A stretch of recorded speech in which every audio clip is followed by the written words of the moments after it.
Hello everyone, this is Douglas Trapasso, and this is 4-Minute Wine for Sunday, March 8th, 2015. I have one cool wine event here based in Chicago for the week ending March 14th, 2015. And I have a preview of an upcoming wine movie that's out on iTunes right now. But first, I have to start with a rant. I haven't done this before on 4-Minute Wine, but I do have a rant, and I need to share that with you. If you are watching here in Chicago, you know that Chicago is very BYOB friendly. It may have something to do with the fact that it takes forever to get a liquor license here in Chicago, so a lot of restaurants go to BYOB route.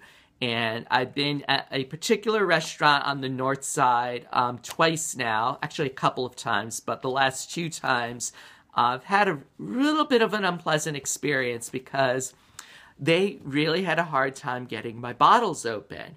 And I shop at a number of different stores on the north side when I'm up there. And I brought a bottle to this restaurant, which I'm not going to name. I don't want to out the place. I enjoy the food and service. It's just that they're a little bit behind the times with this one particular thing. And they just could not get this bottle open. And first, I thought it was the cork. It was kind of a funny design for a cork. I don't think it was a plastic cork. It was just, I don't think it was a really high quality cork. So I kind of let it slide that one time. But I brought another bottle of Bordeaux there last week. And once again, with two different corkscrews of theirs, they just could not get the thing open. So they had corkscrews that were pretty old or pretty run down as far as the worm is concerned. So this is just my reminder to restaurants that are BYO. Insist on investing in a couple of quality corkscrews and decent stemware, because it really does make a difference. So there's my rant for today. And I want to tip you off now to a new movie that is out on iTunes called A Year in Champagne. It's made by the same folks that did A Year in Burgundy a couple of years ago, which is out on Netflix right now, the Netflix streaming.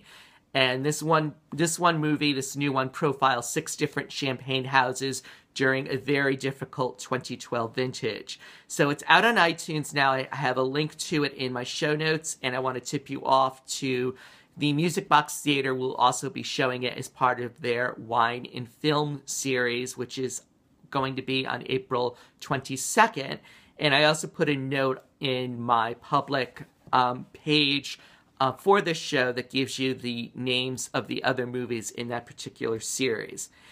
Finally, for a wine event this week, I definitely recommend the Plum Market Tasting this Thursday, March 12th. This is in Old Town, and they are doing a Chinon and Vouvray tasting. So that's $20. It starts at 6:30, and with the weather warming up now, I'm going to try to catch a few more of these events that I've tipped all of you folks off to, but the weather's just held me back. But it's starting to warm up here in Chicago. Looks like spring has finally sprung here, so definitely am going to make it out to some more wine events, and I hope to see some of you at those. So that's it for this week's 4-Minute Wine. I will see you next Sunday with more news and more Chicago-based wine events. Have a great week.